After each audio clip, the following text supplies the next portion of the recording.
I tell people that I'm a professional time traveler. That's what I do.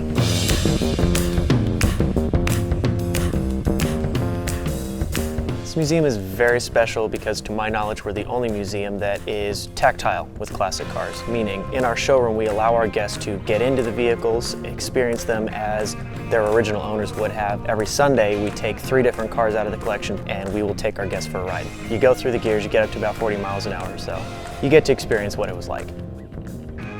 The automobile collector hobby has been aging out, and it's generally recognized all over the place that we have to interest the young people. If somebody doesn't preserve this iron, nobody's going to get to know anything about it. Keeping that interest alive is incredibly important, and allowing younger people to come in and touch these vehicles where they ordinarily would not be able to, it's unlike anywhere else. Our 1930 Stutz Monte Carlo is a custom coach-built car by Weymann. So the entire body of the car is constructed out of ash wood and then upholstered over in a leather-type material. Only 3 were ever built. 3 are still in existence. Thankfully, we have one of them. The Stutz is definitely our crown jewel. It's our finest car.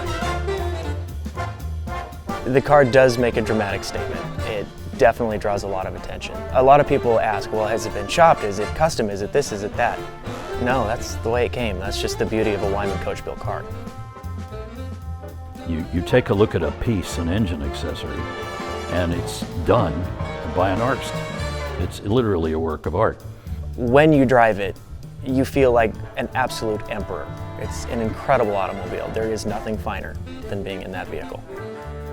The future of the museum is quite bright. We're a small staff, but we're a young staff, and we have a lot of bright ideas and hope and dreams for this place to bring classic cars into a new age, find new ways to use them and experience them, and bring that forward to future generations as well.